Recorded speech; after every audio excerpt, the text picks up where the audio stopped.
Hello, friends.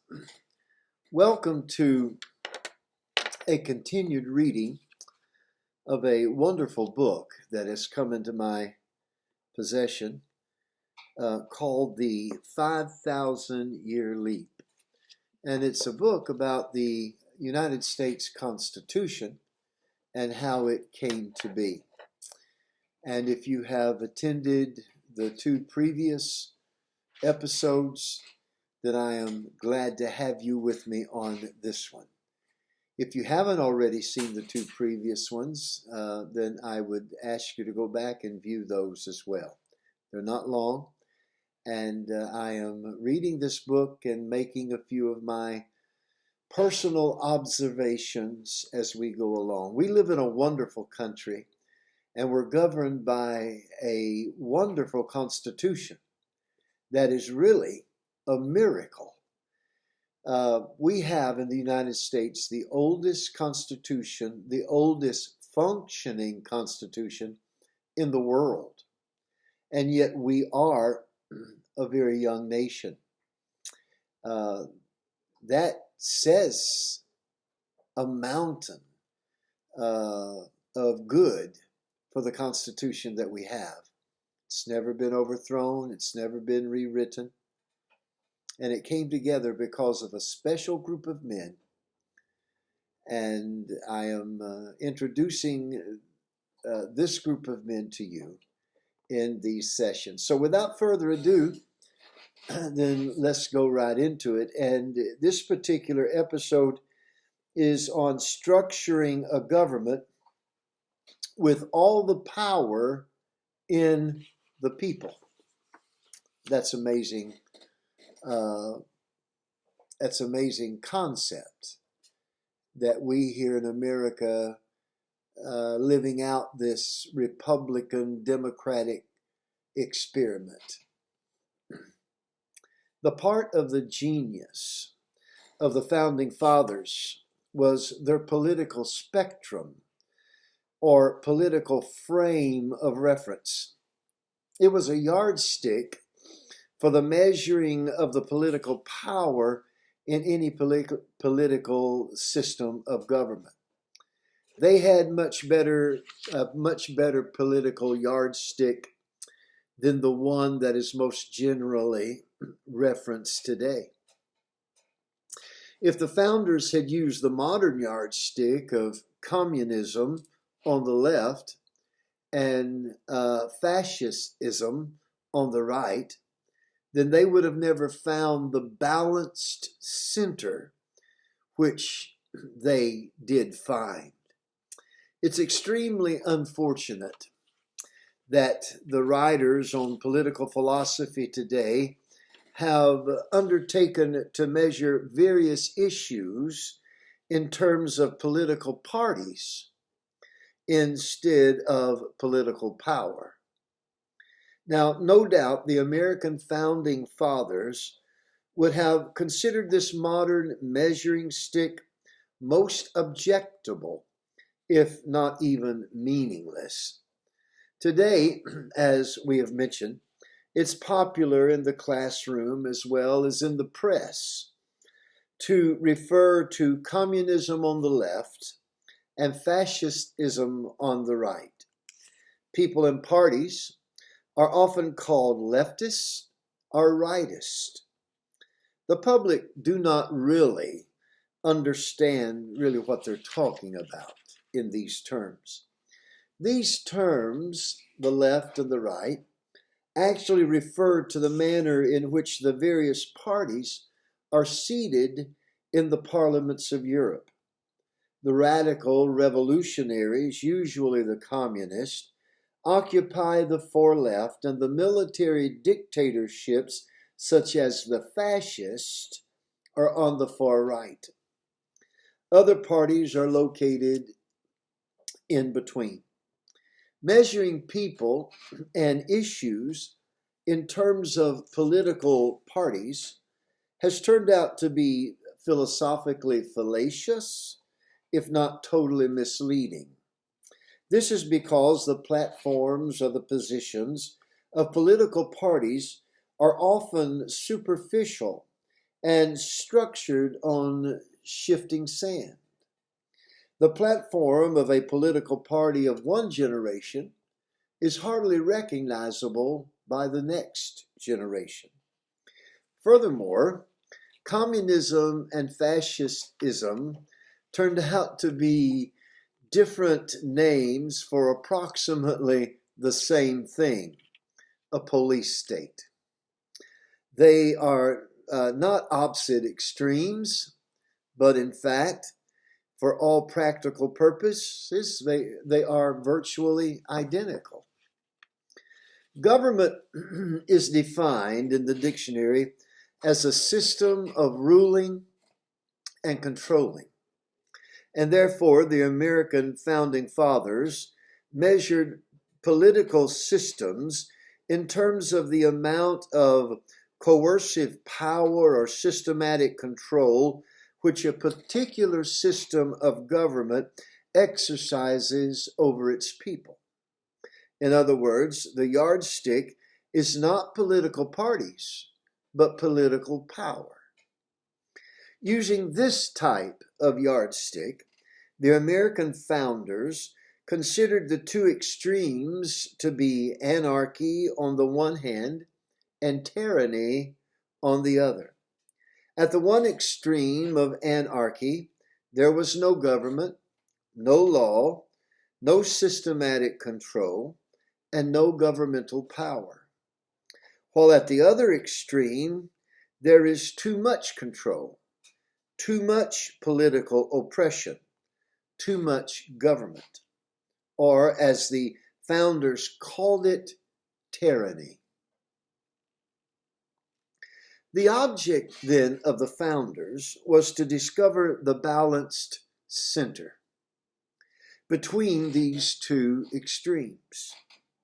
They recognized that under the chaotic confusion of anarchy, there was no law. Whereas on the other extreme, the law is totally dominated by the ruling power and is therefore ruler's law. What they wanted to establish, these founding fathers, was a system of people's law, where the government is kept under the control of the people and political power is maintained at the balanced center, with enough government to maintain security, justice, and good order, but not enough government to abuse the people. The founders seemed anxious that modern man recognize the subversive characteristics of an oppressive ruler's law, which they identified primarily as a tyrannical monarchy. Now, here are some of those basic characteristics. 1. Authority under ruler's law is nearly always established by force, violence, and conquest. Therefore, all sovereign power is considered to be the conqueror or his descendants. The people are not equal under ruler's law, but are divided into classes and are all looked upon as subjects of the king. The entire country is considered to be the property of the ruler, and he speaks of it as his realm. The thrust of governmental power is from the top down, not from the people upward. 6thly, the people have no unalienable rights. The king giveth, and the king taketh away. 7thly, the government is by the whims of men, and not by the fixed rule of law, which the people need in order to govern their affairs with confidence. 8, the ruler issues edicts, which are called laws. He then interprets the law and enforces it, thus maintaining tyranny and control over the people. 9.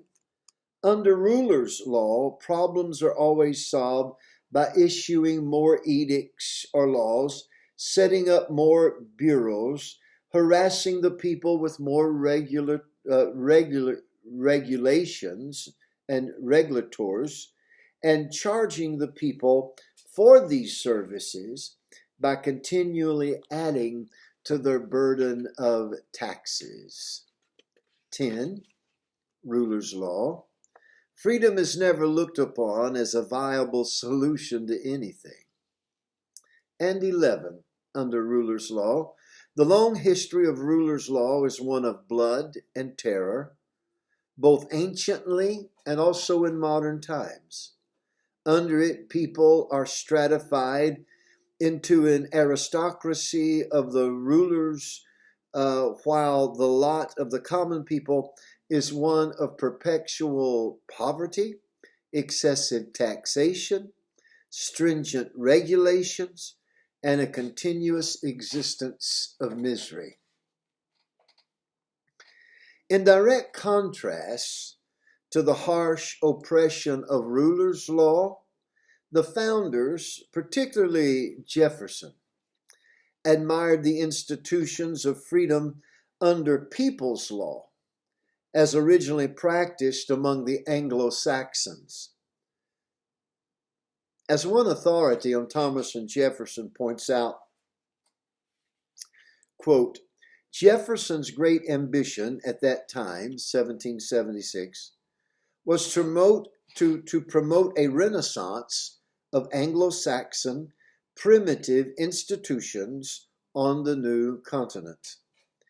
Thus presented, the American Revolution was nothing but the reclamation of the Anglo-Saxon birthright of which the colonists had been deprived by a long trend of abuses.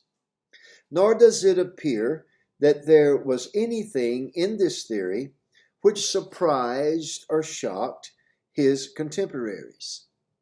Adams apparently did not disapprove of it, and it would be easy to bring in many similar expressions of the same idea in documents of the time. Now, here are the principal points of the people's law as practiced by the Anglo-Saxons. 1, and this is to be put in contrast with the ruler's law that we just shared. Now, this is the characteristics of the people's law, or the old Anglo-Saxon primitive concept. 1, they considered themselves a commonwealth of free men. 2, all decisions and the selection of leaders had to be with the consent of the people, preferably by full consensus, not just a simple majority. 3, the laws by which they were governed were considered natural laws, given by divine dispensation, and were so well known by the people that they did not have to be written down. 4, power was dispersed among the people and never allowed to concentrate in any one person or group. Even in time of war, the authority granted to the leaders was only temporary, and the power of the people to remove them was direct and simple.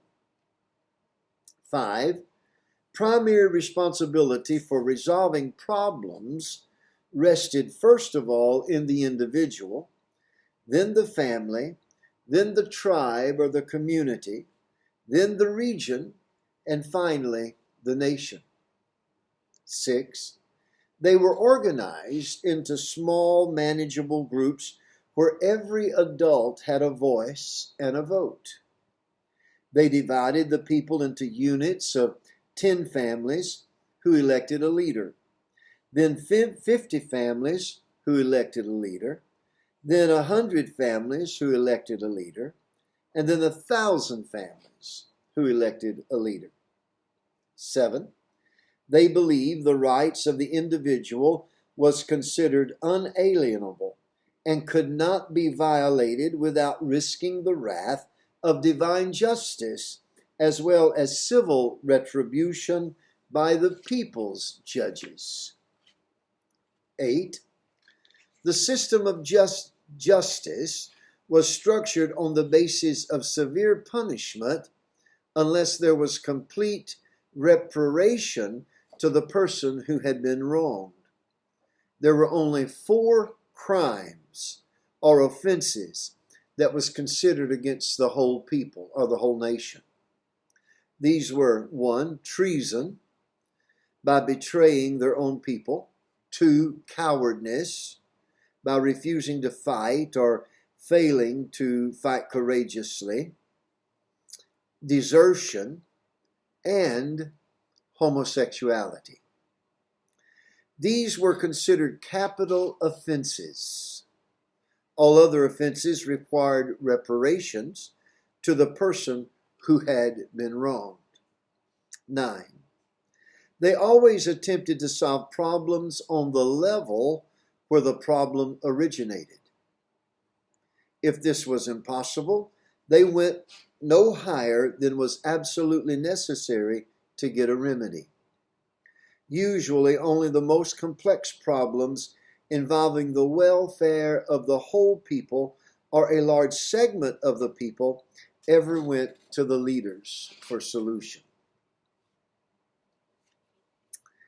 As the founders studied the record of the ancient Israelites, now we've talked about the Anglo-Saxons, now we're going to talk about the Israelites. These two are real important. As the founders studied the record of the ancient Israelites, they were intrigued by the fact that they also operated under a system of laws remarkably simple to those of the Anglo-Saxons. The two systems were similar, both in precept and operational structure. In fact, the Reverend Thomas Hooker wrote the Fundamental Orders of Connecticut based on the principles recorded by Moses in the first chapter of Deuteronomy.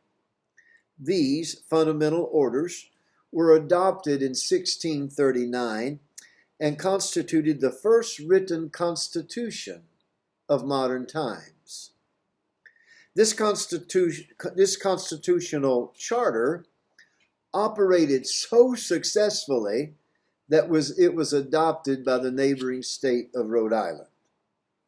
When the English colonies were converted over to independent states, these were the only two states, Connecticut and Rhode Island, which had constitutional documents which readily adapted themselves to the new order of self-government. All of the other states had to write new constitutions. Now, here are the principal characteristics of the people's law in ancient Israel, which were almost identical with those of the Anglo-Saxons. 1. They were set up as a commonwealth of free men. A basic tenet was, quote, proclaim liberty throughout all the land unto all the inhabitants thereof, end quote. That's Leviticus chapter 25 and verse 10. In fact, it's this inscription that is on the American Liberty Bell. Whenever the Israelites fell into the temptation to have slaves or bondservants, they were reprimanded. Around 600 BC, a divine reprimand was given through the prophet Jeremiah, quote, ye have not hearkened unto me in proclaiming liberty every one to his brother, and every man to his neighbor. Behold, I proclaim a liberty for you, saith the Lord, end quote. That's Jeremiah chapter 34 and verse 17. Secondly, all people were organized into small manageable units where the representatives of each family had a voice and a vote. This organizing process was launched after Jethro, the father-in-law of Moses, saw Moses trying to govern the people under the ruler's law. This can be read in Exodus chapter 18, verses 13 through verse 26. The structure of the Israeli law was something shaped like a pyramid. And at the very bottom of the pyramid, there was more than 600,000 families, more than 3 million people. And they were organized thusly. There were 60,000 groups of 10 families. Then after that, there were 12,000 groups of 50 families. Then there were 6,000 groups of 100 families, and 600 groups of 1,000 families. Now these families then, through this process, they elected representatives that would be similar to our Congress, elders. And then these elders chose 70, which would be similar to our Senate. And then there was Aaron and there was Joshua. Aaron represented, he would be like the vice president over the religious order and the religious organization of the nation. And there was Joshua, who would be like the vice president over the military. And then there was Moses, that would be considered comparable to our president in the American Constitution. Now, remarkably similar. The Anglo-Saxon is the ancient Israelites and what we ended up with in the United States, because it was based upon the premise of Israel and the Anglo-Saxons. Now, there were specific emphases on strong local self-government. Problems were solved to the greatest possible extent on the level where they originated. The record says this, quote, the hard cases they brought unto Moses, but every small matter they judged themselves, end quote. Exodus chapter 18 and verse 26. Fourthly, the entire code of justice was based primarily on reparations to the victim rather than fines and punishments by the Commonwealth. Fifthly, leaders were elected and new laws were approved by the common consent of the people. 2 Samuel chapter 2, verse 4, 1 Chronicles chapter 29, verse 22. For the rejection of a leader, see 2 Chronicles chapter 10 and verse 16. For the approval of new laws, see Exodus chapter 19 and verse 8. Sixthly and last, accused persons were presumed to be innocent until proven guilty. Evidence had to be strong enough to remove any question of doubt as to the guilt. Borderline cases were judged in favor of the accused, and then he was released. It was felt that if he were actually guilty, his punishment would be left to the judgment of God in the afterlife.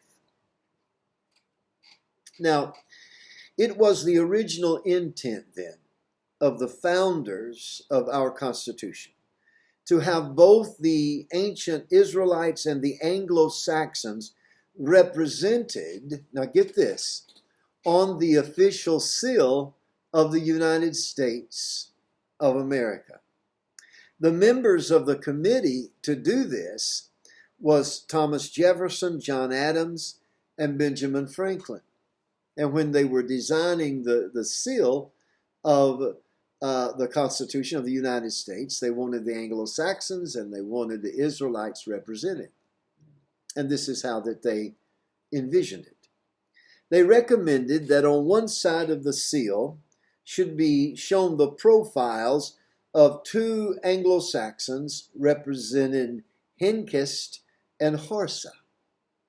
These brothers were the first Anglo-Saxons to bring their people to England around AD 450 and introduce the institutes of the People's Law into the British Isles. Now, on the other side of the seal, this committee of Jefferson, Adams, and Franklin, on the other side of the seal, they recommended that there be a portrayal of ancient Israel going through the wilderness led by God's pillar of fire. In this way, the founders hoped to memorialize the two ancient peoples who had practiced people's law and from whom the founders had acquired many of their basic ideas for their new commonwealth of freedom. As it turned out, however, all of this was a little complicated for a small seal, and therefore a more simple design was utilized.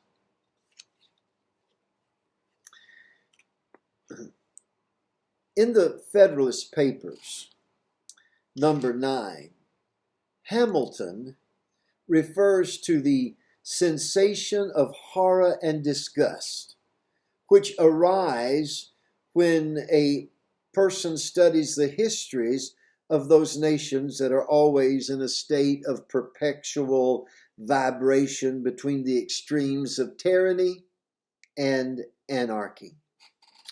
Washington also refers to the human struggle, quote, wherein, quote, there is a natural and necessary progression from the extreme of anarchy to the extreme of tyranny, end quote.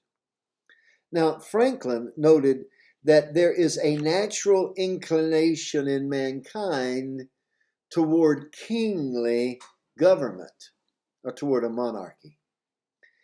He said it gives people the illusion that somehow a king will establish equity among citizens that they would like. Franklin's great fear was that the states would succumb to this gravitational pull toward a strong central government, symbolized by a royal establishment. He said, quote, I am apprehensive, therefore, perhaps too apprehensive, that the government of these states may in future times end in a monarchy. But this catastrophe, I think, may be long delayed if in our proposed system we do not sow the seeds of contention, faction, and turmoil by making our post of honor places of profit. The founders' task was to somehow solve the enigma of the human tendency to rush headlong from anarchy to tyranny, the very thing which later happened in the French Revolution, if you are a student of history.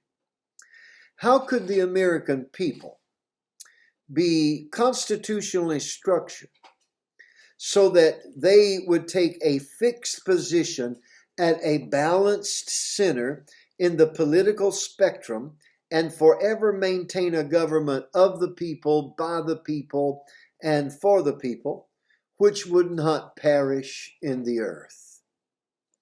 It took the Founding Fathers 180 years, from 1607 to 1787, to come up with the American formula.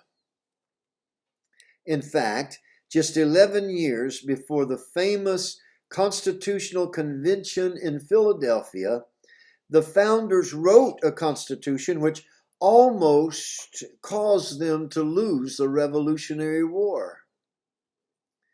Their first attempt at constitutional writing was called the Articles of Confederation.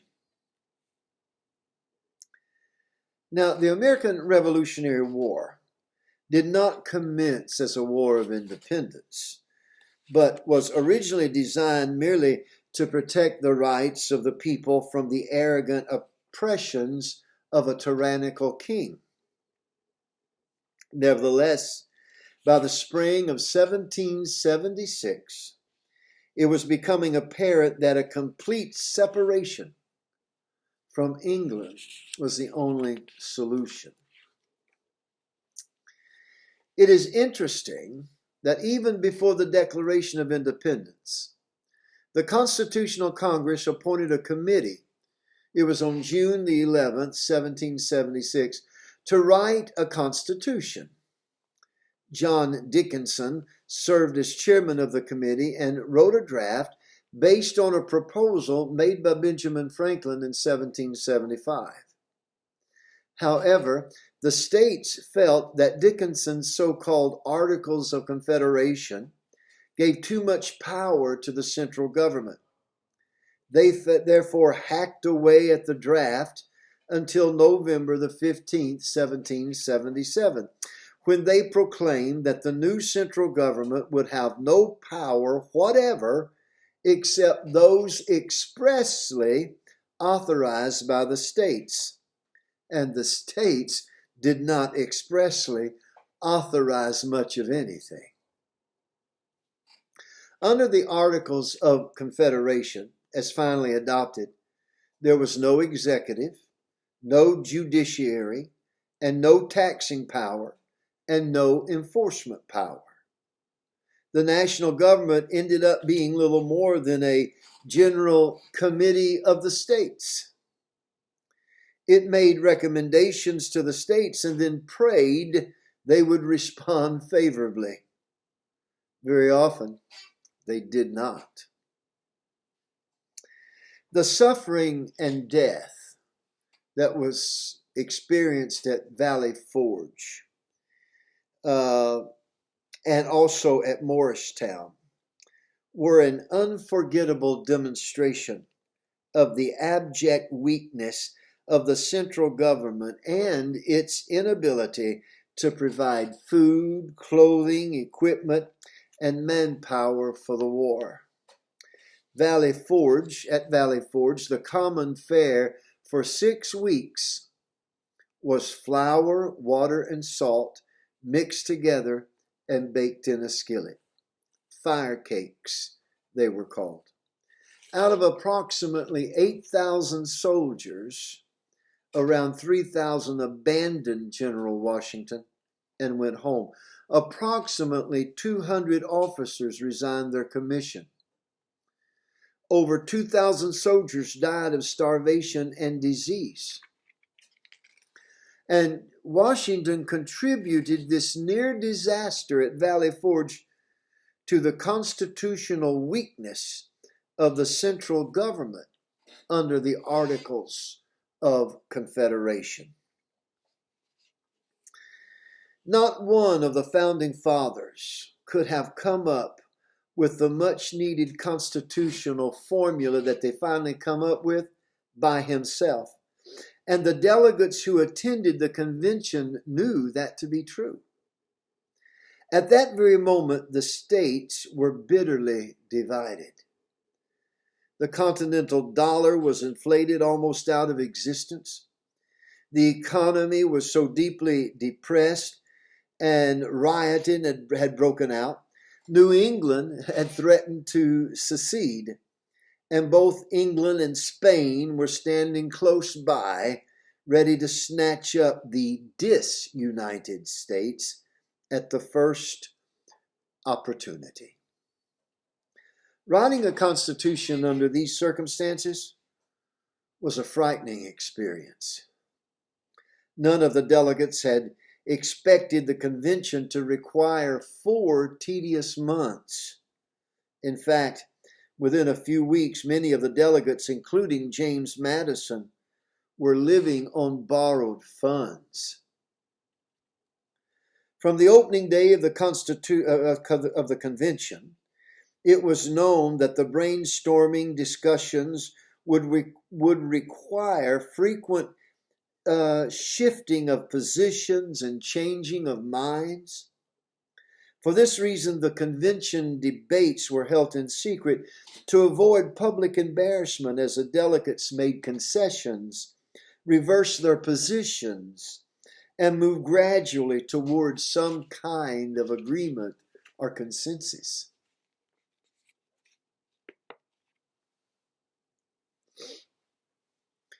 To encourage the delegates to freely express themselves without the usual formalities of a convention, the majority of the discussions were conducted in what they called the Committee of the Whole.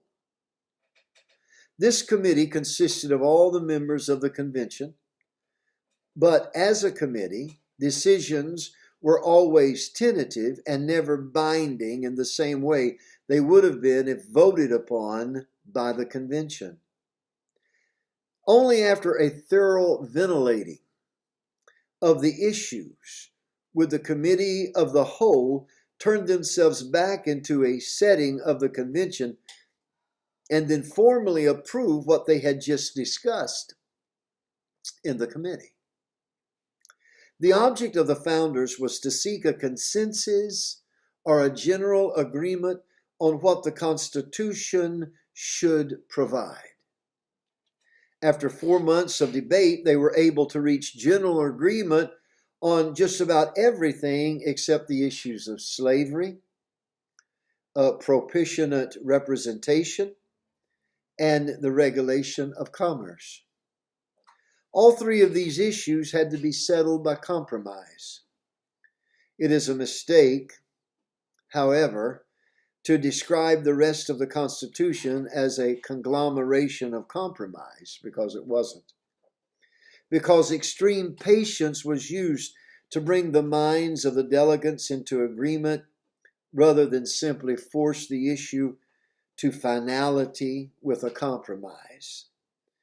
This is demonstrated by the fact that it took 60 ballots to finally decide how the president would be elected.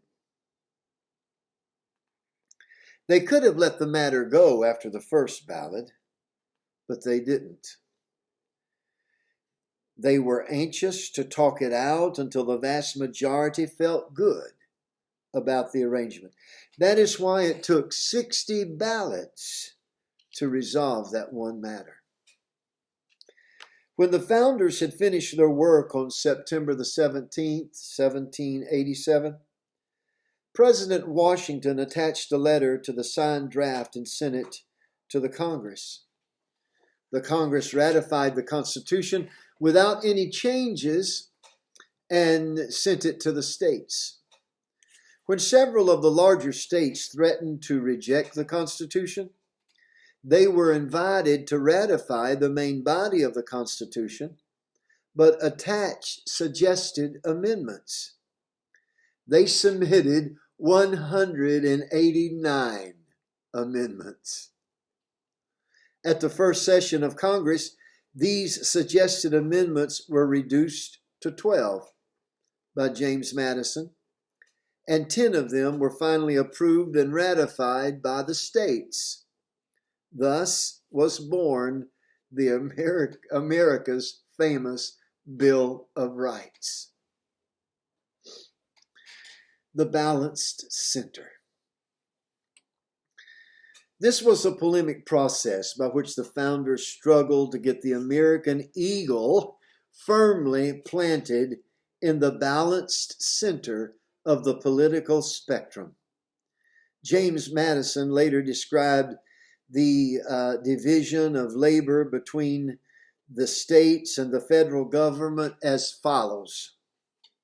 The powers delegated to the proposed Constitution to the federal government are few and defined. Those which are to remain in the state governments are numerous and indefinite. The powers reserved to the several states will extend to all the objects which, in the ordinary course of affairs, concern the lives, liberties, and properties of the people, and are the internal order, improvement, and prosperity of the state. Federalist Paper, number 45, page 292. The fixing, then, of the American eagle in the center of the spectrum was designed to maintain this political equilibrium between the people in the states and the federal government. The idea was to keep the power base close to the people. The emphasis was on strong local government. The states would be responsible for internal affairs, and the federal government would confine itself to those areas which could not be fairly and effectively handled by the individual states.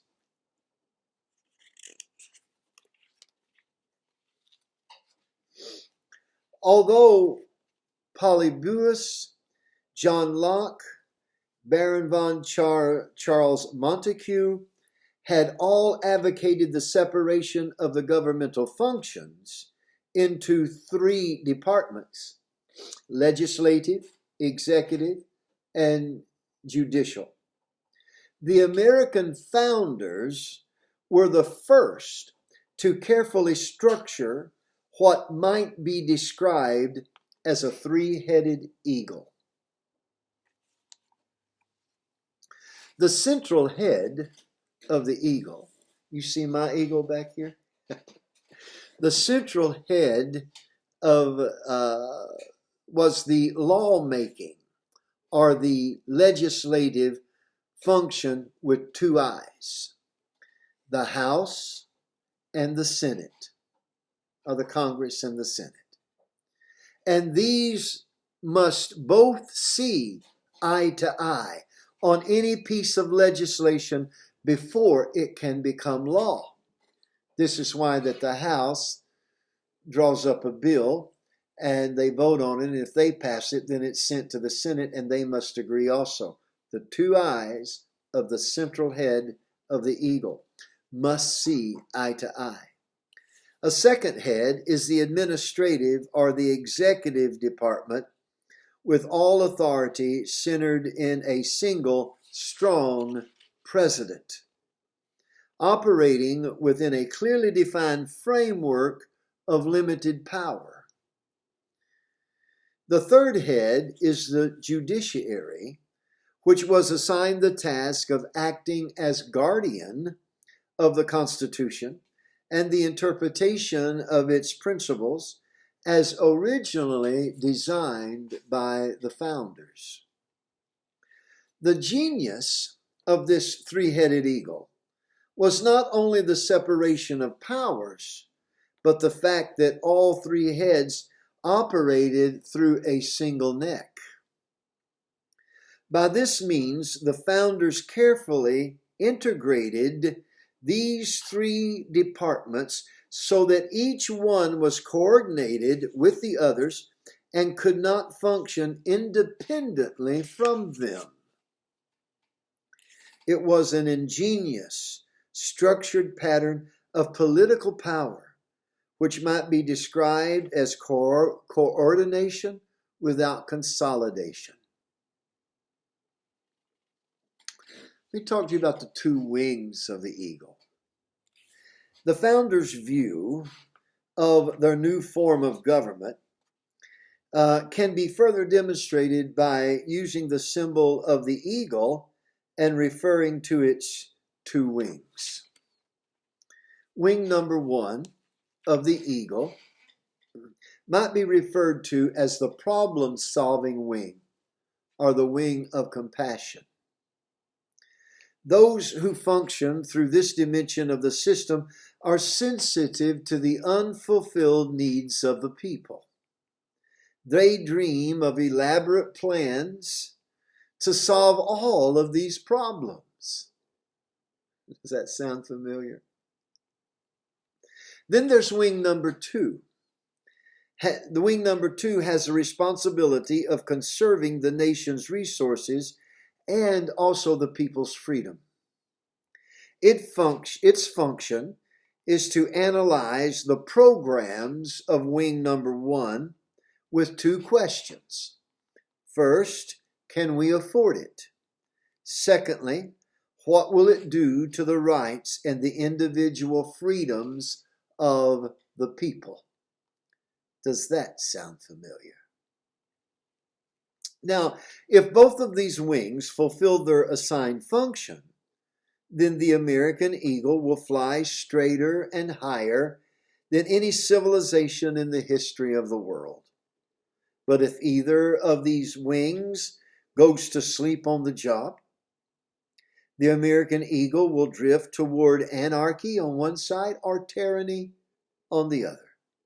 For example, if wing number one becomes infatuated with the idea of solving all the problems of the nation regardless of the cost, and wing number two fails to bring its power into play to sober the problem solvers with a more realistic approach, the eagle will spin off toward the left, which is tyranny.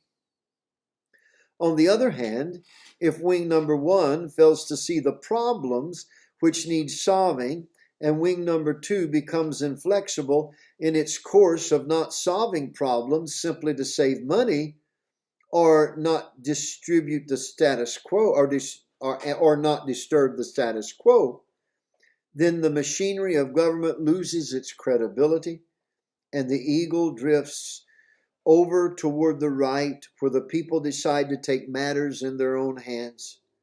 This can eventually disintegrate into anarchy.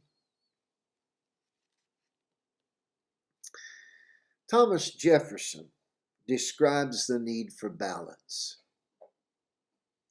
When Thomas Jefferson became president, he used his first inaugural address to describe the need to make room for the problem-solving wing, to which his own Democratic Republican Party belonged, and also make room for the conservation wing, to which the Federalist Party of John Adams belonged. He tried to stress the fact that all Americans should have some element of both of these party dimensions in their thinking. In his inaugural address, he said, we have called by different names brethren of the same principle. We are all Republicans. We are all Federalists." End quote.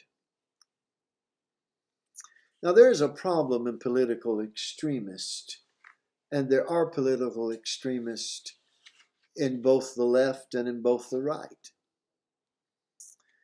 Jefferson saw fringe elements in both of these parties, which were political extremists.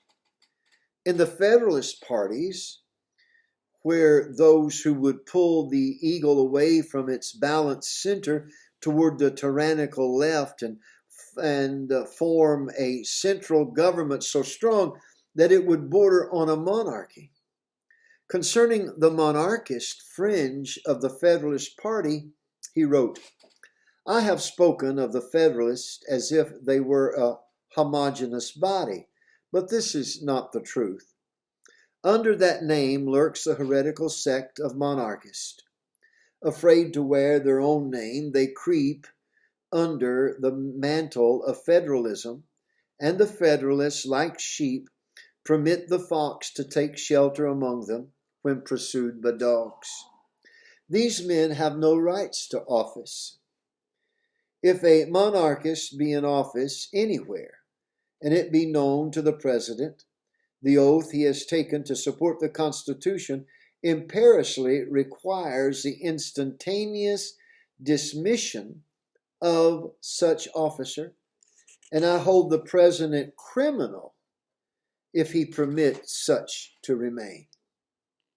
To appoint a monarchist to conduct the affairs of a republic is like appointing an atheist to the priesthood. As to the real Federalist, I take them to my bosom as brothers. I view them as honest men and friends of the present Constitution." Jefferson had a conversation with Washington. And he reports the conversation with George Washington in August 1793, in which Jefferson expressed deep concern that some element of the president's administration were pushing toward oppressive monarchical type powers. The president, Washington, immediately responded that Republican principles must be maintained and that the Constitution we hold is an excellent one if we can keep it where it is, Washington said. With reference to the possibility of a monarchian party arising, President Washington stated, quote, "There was not a man in the United States who would set his face more decidedly against it than himself," end quote. Jefferson, nevertheless, pointed out to the president that, quote, "There does not pass a week in which we cannot prove declarations dropping from the monarchical party, the branch of the administration pushing for a central government with massive powers and saying that our government is good for nothing, is a milk and water thing, which cannot support itself. We must knock it down and set up something of more energy," end quote. President Washington then replied, "If any were guilty of such nonsense, it would be, quote, a proof of their insanity," end quote.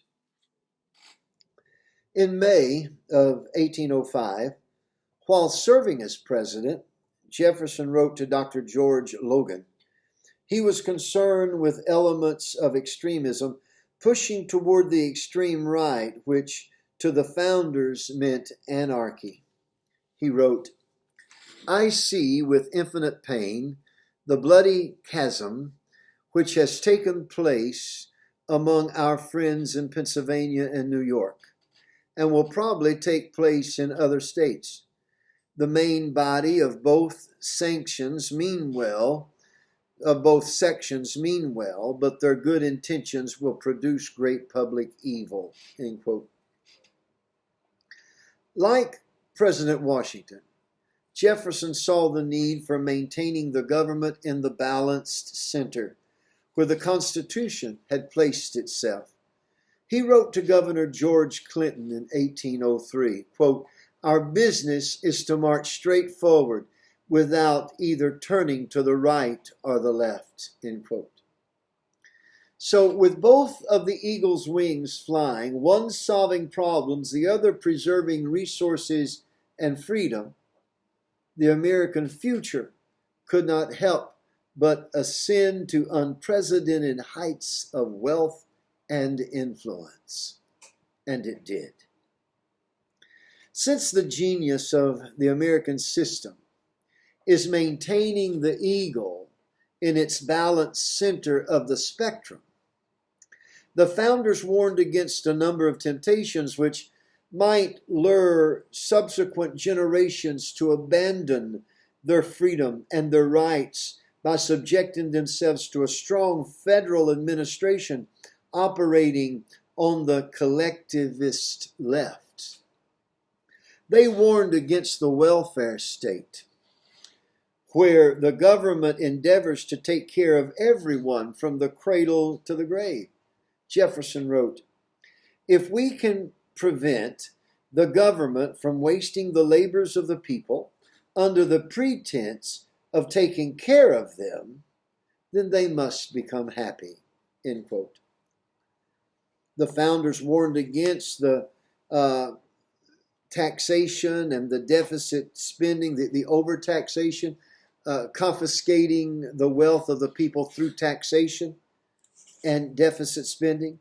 Jefferson said it was immoral for one generation to pass on the results of its extravagance in the form of debts to the next generation. He wrote, quote, "We shall all consider ourselves unauthorized to saddle posterity with our debts, and morally bound to pay them ourselves. And consequently, within what may be deemed the period of a generation or the life expectancy of the majority. In other words, we will not pass our national debt on to our children, but we will not make any debt that we cannot pay off in one generation. That's what made our country great. And the leaving of that principle is what is cutting the earth from beneath our feet. I'm reading again. Every generation of Americans struggled to pay off the national debt up until this present generation that we're living in today. The founders also warned that the only way for the nation to prosper was to have equal protection of rights and not allow the government to get involved in trying to provide equal distribution of things. They also warned against the pooling of property as advocated by the proponents of communism. Samuel Adams said they had done everything possible to make the idea of socialism and communism unconstitutional. This is how he said it. The utopian schemes of leveling redistribution of the wealth and the community of goods, central ownership of the means of production and distribution, are as visionary and impractical as those which vest all property in the crown. These ideas are arbitrary, despotic, and in our government, unconstitutional. End quote. Now, there is a need for the electorate. There is more than a need. There is a necessity for the electorate to be literate.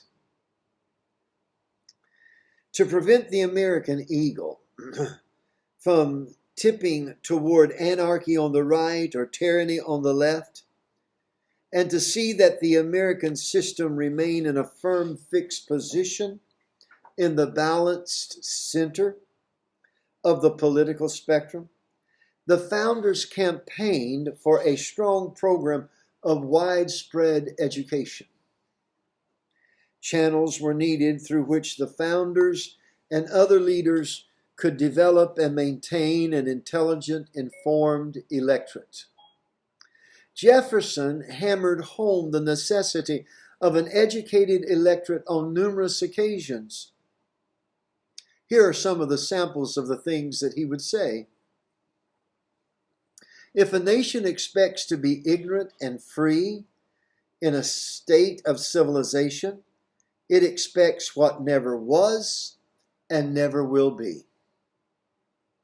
He said, no other foundation can be devised for the preservation of freedom and happiness. Preach a crusade against ignorance. Establish and improve the law for educating the common people. Let your countrymen know that the people alone can protect us against these evils of misgovernment. The founding fathers really wanted a system of educational communication through which they could transfer their great body of fundamental beliefs based on self-evident truths. They knew they had made a great discovery, and they wanted their posterity to maintain it. As Madison said, it is something which, quote, it is incumbent on their successors to improve and to perpetuate, end quote. Federalist Papers, number 14, page 105. One of the most amazing aspects of the American story is that while the nation's founders came from widely divergent backgrounds, their fundamental beliefs were virtually identical. They quarreled bitterly over the most practical plan of implementing those beliefs, but rarely, if ever, disputed about their final objectives or their basic convictions. These men came from several different churches, and some from no churches at all. They ranged in occupation from farmers to presidents of universities. Their social background included everything from wilderness pioneering to the aristocracy of landed estates. Their dialects included the drawl of South Carolina to the clipped speech of the Yankee New England. These economic origins, or their economic origins, included everything from frontier poverty to opulent wealth.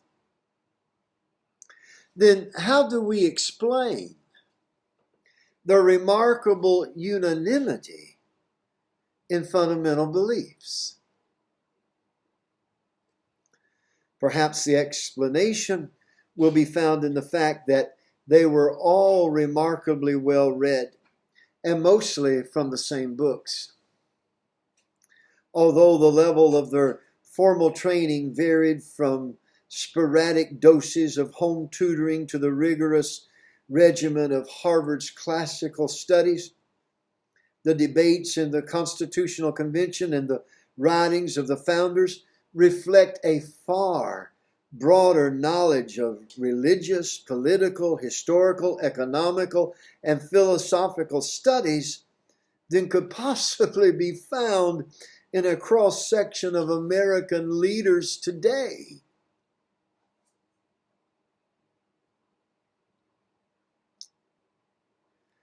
The thinking of Polybius and Cicero and Thomas Hooker and Coke and Montesquieu and Blackstone and John Locke and Adam Smith salt and peppered their writings and their conversations. They were also careful students of the Bible, especially the Old Testament. And even though some did not belong to any Christian denomination, the teachings of Jesus was held in universal respect and admiration. Their historical readings included a broad perspective of Greek, Roman, Anglo-Saxon, European, and English history. Nothing is more remarkable about early American leaders than their breadth of reading and depth of knowledge concerning the essential elements of sound nation building. And before I conclude, let me say that this is why that I advocate a classical education. And that's hard to get. As a matter of fact, you won't get it in the public school system in America today. To get a classical education, your children need to be in private schools. If I had children school age, I would not allow them to be in public school not one more day. Not one more day. The relative uniformity of fundamental thought shared by these men included strong and unusually well-defined convictions concerning religious principles, political precepts, economical fundamentals, and long-range social goals. On particulars, of course, they quarreled. But when discussing fundamental precepts and ultimate objectives, they seemed practically unanimous. They were even strong critics of one another. In their individual personalities, there were many personality clashes. Yet they admired each other's laborers in the common cause. John Adams, for example, felt a strong personality conflict between himself and Benjamin Franklin, and even Thomas Jefferson as well. Yet Adams' writings are steeped in accolades for both of these men, and their writings carried the same for him. One of George Washington's most vehement critics was Dr. Benjamin Rush. And yet that Pennsylvania physician and clergyman boldly supported everything for which Washington worked and fought.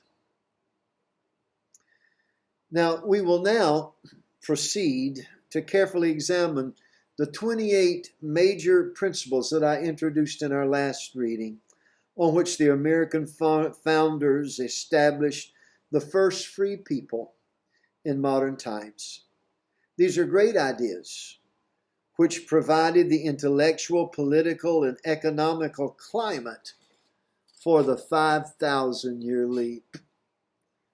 But our beginning of these 28 principles must wait to the very next episode, when we will be introducing principle number 1. I'll give you a preview, which is the only reliable basis for sound government and just human relations is natural law. Join me then, won't you? Until next time, I am Bishop Jerry Hayes. I am the Abbot General of the Apostolic Disciples of the Way and the presiding bishop of the Apostolic Orthodox Church. An American. God bless you, my friends, until we're together again.